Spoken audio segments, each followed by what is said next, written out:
Hi. So Mariah, tell us about yourself. Yeah, okay. My name is Mariah, and I am a recent graduate of the USC Stark Producing Program. Mhm. That's I an MFA program, right? Yes, graduated in the middle of the pandemic, and sort of started working with a showrunner by the name of Dara Resnick. Mhm. And I was her assistant for quite some time while also working at Nickelodeon Animation Studio, Mhm. where I was working in sort of like animation production as a PA. Was that Um, while you were in school or after you graduated? After I graduated. So it was kind of the tail end of my time in school, and then I sort of carried it on for a while after I graduated. Mhm. Eventually, I was sort of promoted to a writer's assistant Mhm. um, on the show Poor Dolores Roach at Amazon. Um, did that for, I think we were on for 8 weeks before moving on to The Equalizer at CBS, where I was also a writer's assistant. And I kind of got to see the broadcast side of things versus being on a streamer. Uh-huh. Um, and then from there, I went and sort of worked back in animation production for just a sort of a short while Mhm. before um, Dara reached out to offer me a staff writing position on Dolores, which had just been picked up. Mhm. Was a staff writer. My first staffing job was sort of the top of last year. Um, and sort of after Dolores, I went on to go back on the animated show that I was actually on the production side of things. I came back as a writer on that project at Marvel. Mhm. So yeah, no, Uh-huh. it's been kind of a whirlwind Yeah, of the past couple of years since I graduated, but it's been right. great stuff, and I'm What happy to what talk year to you guys too about what's going on now. But yeah. what year did you graduate at Stark from Stark? So I started in 2018 and I Mhm. graduated 2020. So Okay, yeah, great. So it's only been a couple of years out of school. yeah, only a couple Did years. Mhm. Did you go straight into the MFA program from college, or did you I take time off? I did. So I was kind of like the way I thought about it, if I get in to graduate school and I can afford it, I'll go. If not, I'm just Mhm. gonna hit the ground running and try to find an assistant job somewhere. Mhm. Um, I ended up getting into the START program, and I thought, it's a perfect opportunity for me to learn what I was really lacking. Like in undergrad, I went to Mhm. Princeton. It was not a film school at all. Right. They had like visual arts, but it was very much so like, we're thinking of things, in under sort of a fine arts lens versus, Uh-huh. sort of a commercial lens. Um, Right. so while I got a good screenwriting foundation there, I Mhm. really sought um, more experience as a producer, especially as television writing is oftentimes writing producing. Uh-huh. So that's why I sort of applied to the START program. And what was nice about that program as well is it had a good sort of overarching view of different aspects of the film industry, not just Uh-huh. writing or producing or directing. So yeah, Right. Right. And then, so I know Dara, who is your current boss, also went through the Stark program. So I guess that she probably, is that how you met her? yes, yeah. She reached out to like the current students and was like, I'm looking for an assistant. So I reached out and applied. Mhm. Cool. Great. So yeah, so tell us, so right now you're not working. Yeah, well, I actually have some stipulations. I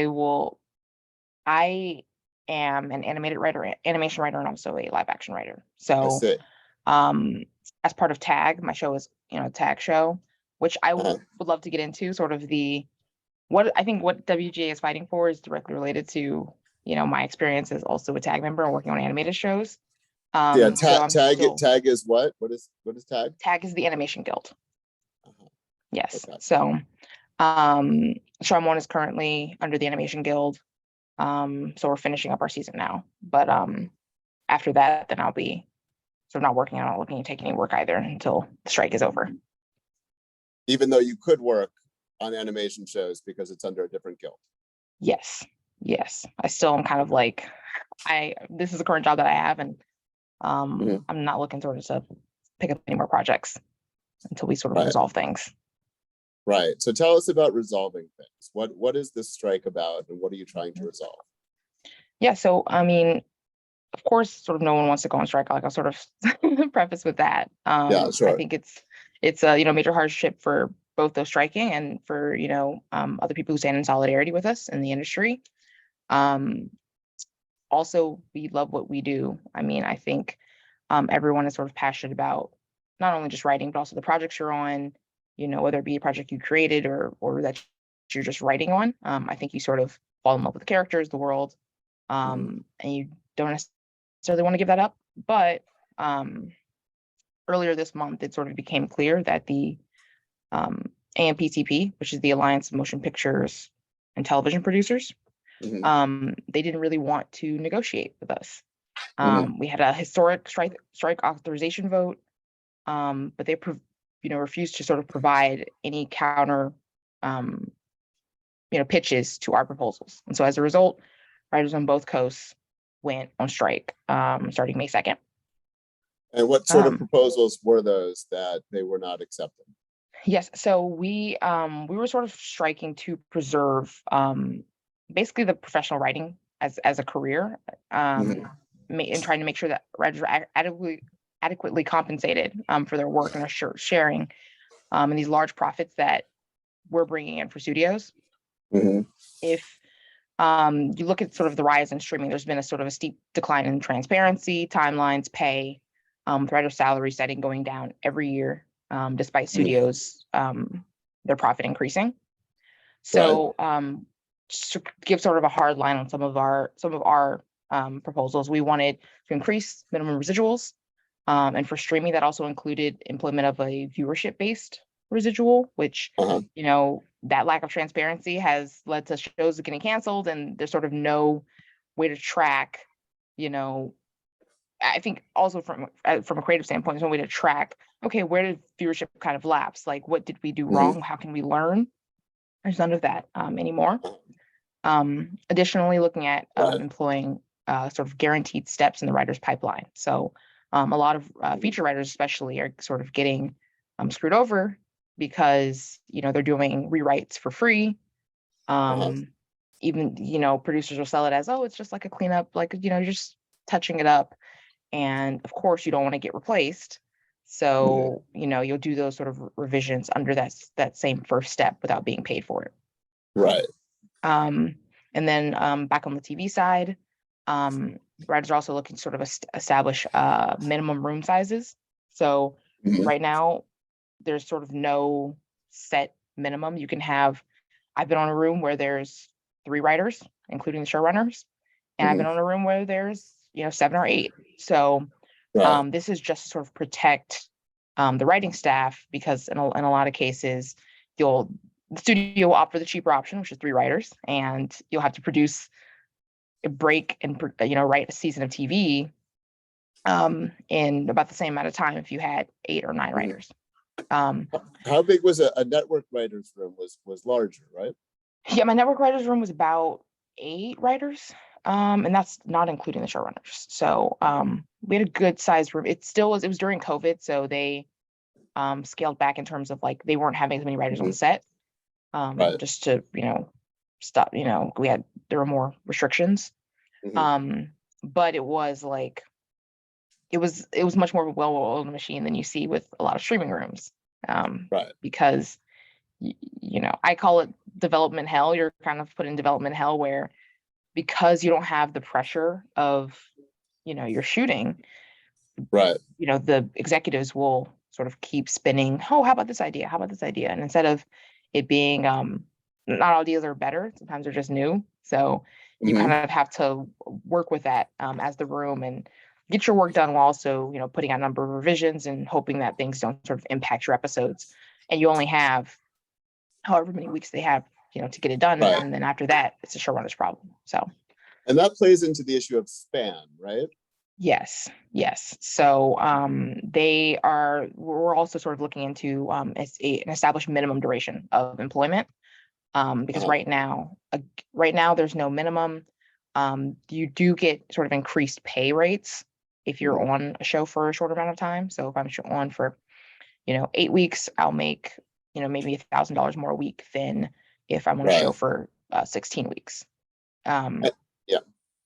Okay. And correct me if I'm wrong, but an issue that you run into with networks, with streamers, because they don't have a established premiere date, they can shoot much later than they write. Yes. And because your pay is divided over a certain number of weeks, if they shoot after those weeks have elapsed, they've already paid you for working on the show, but they can still hold you for production during shooting. And that can be a Yes. big issue, because then you're essentially working for free. Yes. And you Yes. cannot go get other work because you're beholden to the show. I think your audio just went out. Hello, can you hear me now? No, you're back. Yeah, what I think is, really interesting so my first show, like I said, it was actually a mini room, which is something that the WJ is in a huge fight against. And that with Dara, yeah. Yes. It's a mini room. There were, like I said, there were only 3 writers, and then I was a writer's assistant. So in 8 weeks, we had to break an entire season of TV, and also write the first 3 episodes. And those episodes would then be sent up to the Amazon higher ups, and they would then decide if they want to greenlight a pilot, just shooting the pilot. And then from there, they would decide if they want to greenlight the entire season and sort of hire a writing staff. And it was, I think, sort of the hard part about that was you have 8 weeks to not only break a season, but also when you're writing, you're constantly sending you have multiple steps to a project. In some cases, it involves you're sending sort of a story document, which is kind of like a brief synopsis. It's maybe a paragraph or a page long, depending on your show and how long it is. After that, you're sending an outline to your executives, which sort of goes over all the beats in the episode. And then from there, you are sending, sort of your first pass at the script, with the expectation that, of course, it's going to come back for multiple revision stages.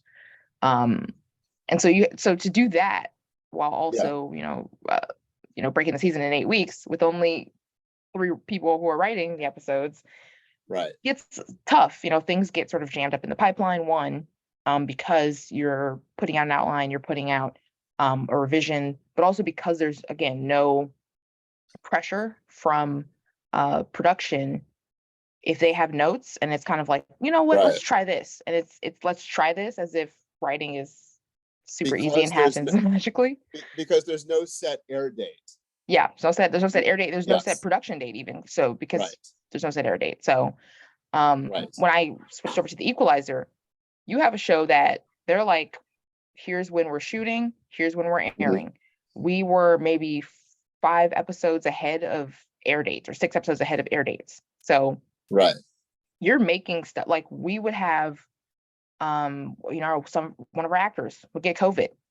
That becomes a room problem. How are we fixing this script, which was already locked? How are we fixing it in the least amount of impact right, to the script, so that we can then shoot it without this actor on these dates? right. So that was very fluid in terms of, if there's a problem on set, if there's something on set that we've learned, like, oh, you know what, these stunts don't really work, or these scenes don't really work, take that back to the room, and it becomes a solve. You find a solve that can help you for the rest of the season. Right. And it's a very organic process, versus you kind of are making things in a silo. Problems tend to crop up, and then no one's there to help you deal with it. If you're the showrunner, you're the one dealing with it, while you're also dealing with 50 other things, production related. So yeah, it became sort of apparent to me that, like, this model works for a reason. Like, the broadcast model works for a reason. Right. And you get stuff made quickly for a reason, versus this sort of nebulous streaming world where things can take forever. Yeah. And that could be really deadly in creative endeavors, where it's subjective and a notes process can go on forever. And like you said, sometimes after you've been giving notes for a while, you just get bored with something and you want to try something new. And then the notes aren't really about making it better. They're just about making it new again. Yep. right? Yep. So you can get really stuck in that sort of a back and forth. Oh yeah, no, Yeah. when they actually greenlit Dolores, you would think, okay, cool, we have 3 episodes down. We're gonna continue, we're gonna steamroll forward. Only 5 more to go. We should be able to do it in 16 weeks. Right. No, they then were like, we have a completely new idea of the season break that we Right. want from you all, which caused us to have to rewrite episodes 2 and 3. And then they were so hung up on episode 3. Like we were working on episode 3 and it was week 6 or 7. And it's like, Yeah. guys, focus on what we're giving you. Like we need Yeah. notes on this so that we can make revisions before Yeah. the room term ends. So yeah, it Yes. is a huge problem. Yeah, I mean, and I've worked on shows where the pilot goes on really for like 6 months. You're still cutting Mhm. and recutting the pilot, and it's Netflix, and they're just like, well, we're going to air it when it's done. But what Mhm. is done, Yep. right? And you realize that how beneficial it is when a network has a deadline. It's Mhm. like we all chafe at deadlines, but ultimately they're to our benefit, right? Yep. Yep. No, Right. they truly are. Yeah. Right. All right. So that's a lot. Do you guys have questions about the strike based on what you've just heard? Do you grasp enough of what we're talking about? I know it's a lot, as people who haven't worked in the industry, to absorb.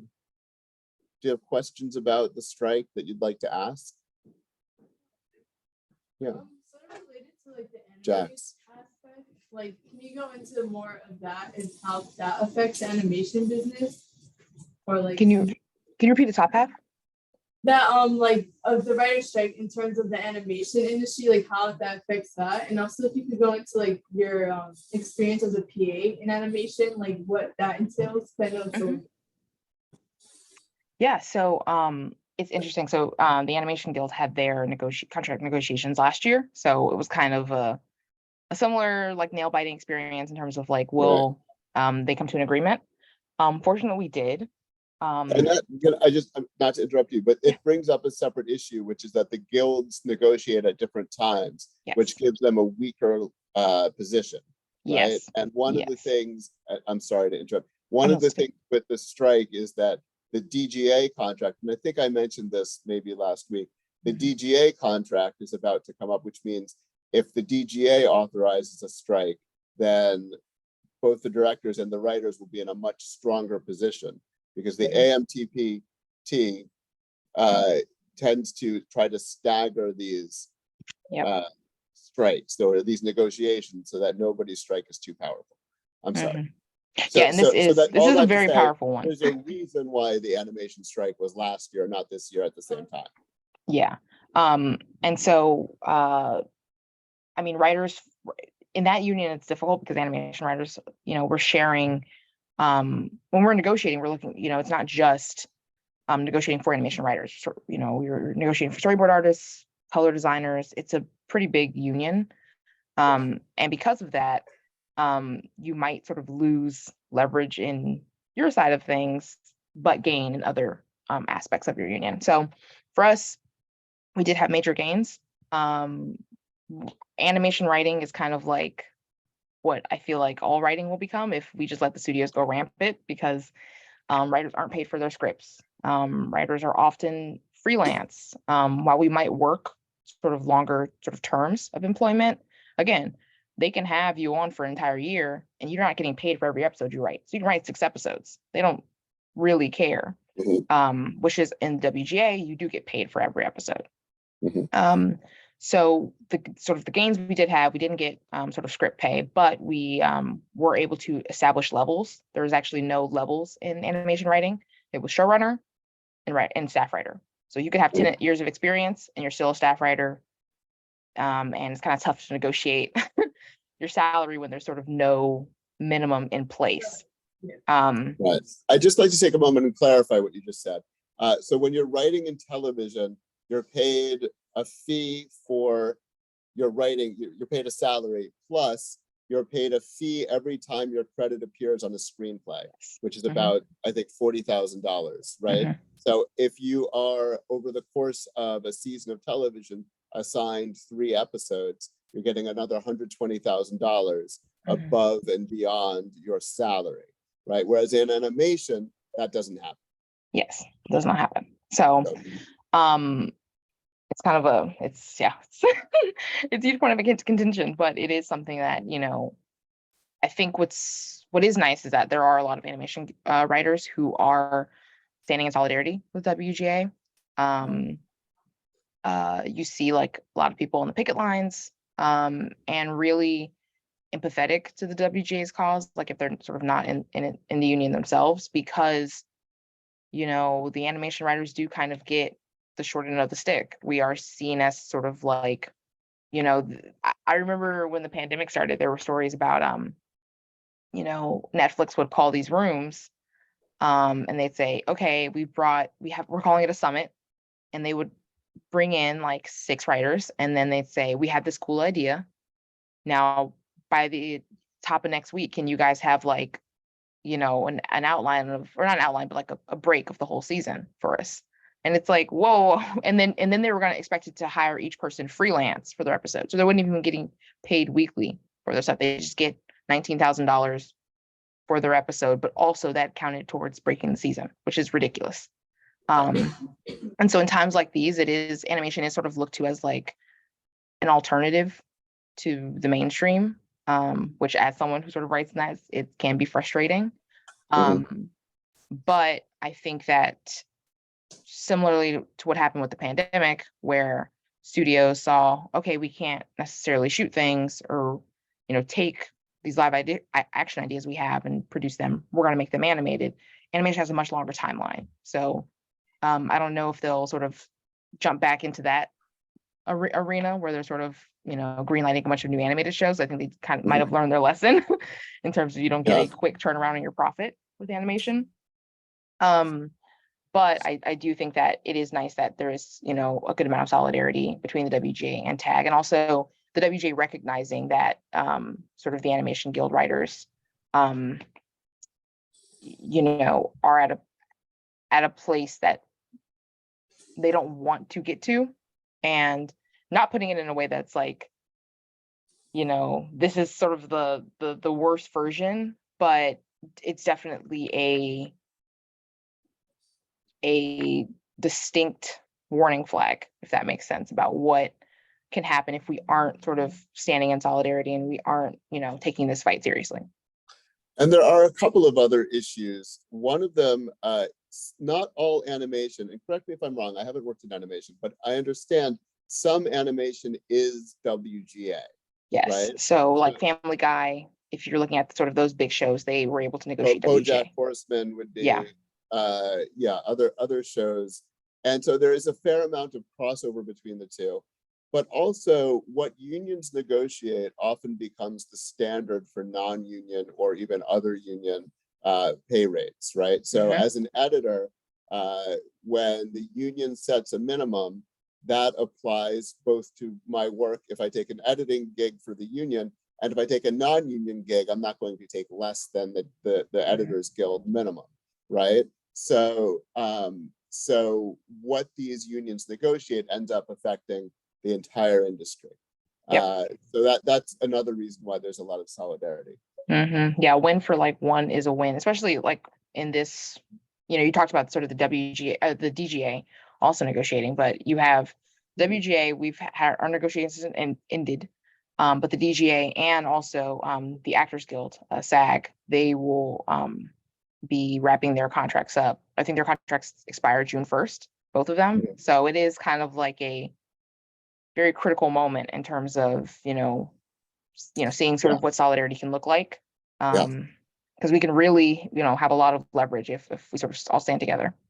Right. And if we don't, then there's just a lot of, you know, the industry wants to maximize their profits. Jax, you have another question. May you say which shows you were able to, no, I'm asking you, are you able to say which shows you were working on? Oh yeah. So at Amazon I worked on The Horror of Dolores Roach, which should be out later this year. And then at Marvel, I'm on the X-Men animated series reboot. So yeah, and also to follow up on the question about animation production, I almost forgot. Nickelodeon, right? Oh, and yeah, Nickelodeon, I was on The Loud House. Oh, this is great. I really like that show. I know it's a fun show. Yeah, no, I love animation and I love animation production. I am very much so like producer minded, so it's fun. Like getting to be in like spreadsheets and stuff. It's kind of fun for me, just as much as being in a script. Um, so as when you're sort of working in animation production, you are kind of the like nexus point for all of the different creatives, and also your execs and everyone who's sort of involved on the show. So I was handling like the weekly shipping of episodes, or every other week, weekly shipping of episodes. So most animation done in the US, or most studios, only handle the development of animation. And then it's shipped either overseas or to a different animation studio where the actual animating is done. That's different when you're at like sort of a feature studio, but for most TV studios, that's how it works. So we work with sort of the designers in terms of getting black and white and color assets, and then and sort of calling those out to make sure that we get everything designed that's going to have to go to our animation studio. It's working with the board artists to make sure all revisions are handled. It's working with the writers to make sure like all of the if there's any additional dialogue like ADR, all that's already copied in so that we can again ship it to our studio. Can have the correct lip flap so that like mouths aren't moving off if we have ADR coming in. So it's sort of tracking all of that and getting things ready. And then once it comes back from the animation studio, it's sort of coordinating with our executives, making sure they have the right assets for delivery in terms of like, how it's going to air on streaming, how it's going to air on TV. Are there any additional like assets that we need in terms of like trailer build, things like that? So you're working with your editing team and your executives for those pieces. Yeah, and I think for me personally, I learned a lot in terms of the animation pipeline, which has been helpful as a writer. I think every creative I've worked with, like if they're a designer and if they have worked on the production side of things, hit all their deadlines on time, they're very conscious of like revisions and how revisions impact other parts of the show. So it is something where like I am a huge advocate for like working in production, whether it be live action production or animation production, but working on the production side of things because you really do get to put your job as a writer in perspective. Other questions for Mariah? Oh, we've got one over here, Jacob. I actually have a couple, but my first question is, so you said that you're a part of the new X-Men animated series. And so when like dealing in Loud House and dealing with like animations that like are not like humanly realistic in terms of like breaking it down on like the person or a reaction, how is like writing that? Like, what do you do when you write things like that? Because I'm currently writing something animated and it's like, I'm picturing it one way in my head, but it's like hard to put it out into words. Yeah, I mean, I think for one, the biggest thing that I love about screenwriting is that you are writing the blueprint for everyone else. So my first script on X-Men, it was really fun. I wrote this cool fight scene and I was like, this fight scene is so awesome. I sent it to the board team. When I am watching the rough boards, they sort of took liberties, which totally advocate for, they should. And I'm like, this is so cool. Like I couldn't have even imagined this. Like it's kind of wild that I even tried, like, and it's kind of a wake up call every time because you're realizing that like I'm good at what I do, but there are also people who are good at what they do. And if you just let them do it, they will surprise you in all of the best ways. And so I think when you're working in animation, you're writing for animation, and you're writing projects that like sort of push the boundaries of reality. I think put a good amount of like text in there if you don't have any visual aids, but I also really, really recommend, collaborating with an artist. And whether that be, you have the ability to pay them, but if you don't, sort of like building those relationships, like, hey, like I have often bartered and traded my writing services because a lot of these artists are like, I have cool ideas, but like I can't formulate a perfect scene, right? And they need a scene for their portfolio. Bartering, hey, you write a scene, and it's like, hey, can you give me a character concept? Things like that. Like that collaboration can be very helpful, and it's very helpful when you have an animated project, which is why a lot of animated pitches, they include, you know, a lot of that like visual language of the show, your characters, all of those things. But if you don't have that, I do advocate for sort of putting as much as you can in text. You don't want to make your text too dense. I mean, that's my personal preference, but I do think that there's, you know, in regards to when you have an original idea, because like X-Men, you do have the ability, I have the ability to sort of like lean on previous canon. But when you have an original idea, um, I like try relating things to sort of what we know and can understand and use that as sort of your basis and your foundation for sort of pushing that boundary and sort of pushing to the sort of imaginative space. Cool. Thank you. All right. Other questions for Mariah? Oh, we have one over here from Sophia. When you like write on a team, do you get assigned different scenes, or do you all kind of like sit there throwing ideas out? And then how do you like get the credit on an episode? Is it like you had the idea? Does that make sense? Did you hear the question? Yes, it's about sort of like how they divvy up scenes and divvy up episodes. Yes. Yeah, so when kind of there's two things that can happen when in a procedural like The Equalizer, everyone sort of comes in and pitches maybe like 5 different ideas for an episode. The showrunner will take all those ideas, pick the ones that they think are the coolest or the ones that they think are necessary for the season. And those will become sort of the tent poles for the season.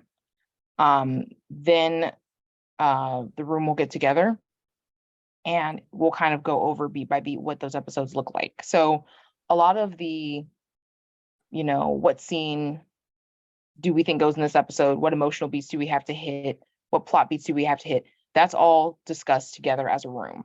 So we kind of want the rough framework, that beat sheet, to be produced sort of by the end of breaking that episode.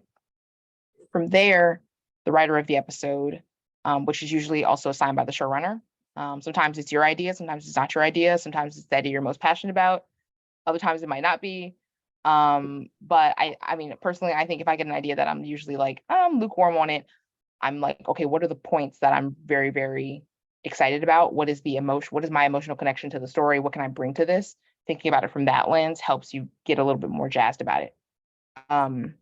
But you, once you have that sort of beat sheet, the writer of the episode will outline it. So it's kind of just fleshing out the beats, you know, and sort of, you're not going in fully into the scene work at that point, but you're just kind of trying to give a rough outline and sort of overview of what happens in the scene. What are sort of emotional touch points that we hit in every episode? What are sort of the rough turn of the scene? From there, once it's all approved by your showrunner, once it's approved by the executives, you will then, you know, work on the script. Again, if you're co-writing, so I've co-written episodes, and you're co-writing, there you might write half, and then your co-writer might write half, and then you might like switch, and then you revise their half, and they revise your half, and then you know, make sure it's all good together, and then you give it to your showrunner. When you're doing it by yourself, you just, you know, you're writing all the scenes, you're figuring out the scene work, you know, sort of in real time as you're writing. And then you're giving that to the showrunner. The showrunner does their pass over the episode just to make sure it's in their voice and make sure you're hitting everything that they want to be hit. And then from there, it goes up to your execs, and you know, you'll probably get it back for revisions and things like that. But yeah, it's good because you know, what's nice about having a writer's room is that you'll always have people to like talk to and lean on. So even when you're kind of like, it's my turn to write my episode, you're not like in a silo. You can always come back to the room and say, guys, this scene is not working. Like, what can we do to fix it? Or, hey, I had this idea that I think we can start in this episode and it'll help set things up for like episode 4 or 5. So it is really like a collaborative space where I know I've had feature writers who are also, there's their first time in TV and they're like, whoa, like it's so nice, like having people to talk to and being able to like, you're not like alone with your thoughts. So yeah, it's a really overall like a collaborative process, but in terms of assignments, you kind of get what you get. Right, because there's so much money attached to them, often when people make their deals on a show, they'll be promised a certain number of episodes. Mm-hmm. Right, and so the showrunner is obligated to give a certain number of episodes to a certain number of people, to a certain person, regardless of how many of the episodes might be based on their idea originally. Right? Yeah. Okay, other questions? Oh, we've got another one for Jacob. So in terms of like writing for animation versus live action, was there anything like any differences going into the process, or like was there like anything that you learned that was super beneficial to you in terms of writing for animation? Yeah, I think the funny thing is that it's really the same in terms of the writing process, but what's different is like everything around it. So when you're working sort of on an animated project, I actually, one of the things I love about animation, especially because of the fact that in the WJ there's not really like, for lower level writers, there's not an opportunity to go on set.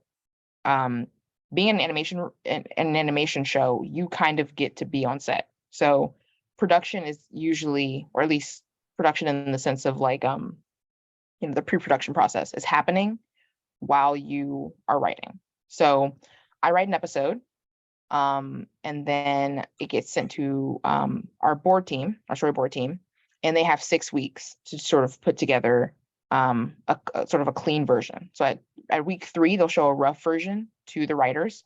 So you get to see your episode on its feet, very quickly. 3 weeks after you wrote it, it's sort of like you see it. And of course, they're rough scribbles, but you get the idea. And you see what's working, you see what's not working. And you take that back to the room. I'll take things back to the room if I have questions or ideas. We'll talk about it, and then I'll go and I'll rewrite and add some revisions. They take those revisions into the next 3 weeks. Then you get sort of a cleaner version of this pass on your episode, and you're like, okay, cool. Like sometimes, you'll get to see like, there's this action beat hanging for too long, or like, do we want to speed this up? Or you kind of get a rough idea of what works.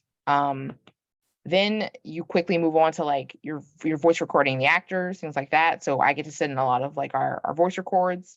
And you're getting that like experience where if the writers have notes, if the director of the episode has notes, we're giving them to our voice director.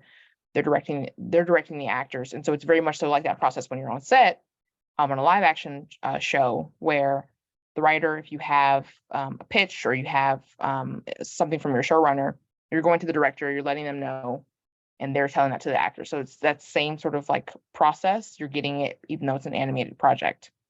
And it's really nice because you get that experience, because the alternative in live action, they're just not paying for writers to go to set anymore, or the show, as you mentioned, Ben, the writer's room end before the production even starts. Mhm. So you aren't even, staffed to be able to sort of make it onto set. So it's nice that I do have that ability to sort of really get to see what's working in your episode very quickly, and being able to change things for quite some time. Like you don't want to make major changes, because again, someone else is drawing all of the stuff that you're writing. So you have to be conscious. You have to be conscious of that. Like in the same way that on a live action show, you're kind of like, okay, we don't have money for this set. You don't have that problem necessarily in animation, but you can have, okay, I have 3 action scenes. One from a storytelling perspective, you might not want all 3 to be the same size and scale, but also from a team's perspective, right? Like you have only a couple artists working on your episode, and you don't want to give them 3 big action scenes and they all kind of fall flat because they aren't able to sort of really plus it, because they don't have the time and sort of the energy. So it's really about sort of like negotiating what your resources are, which is, your resources are different than a live action show.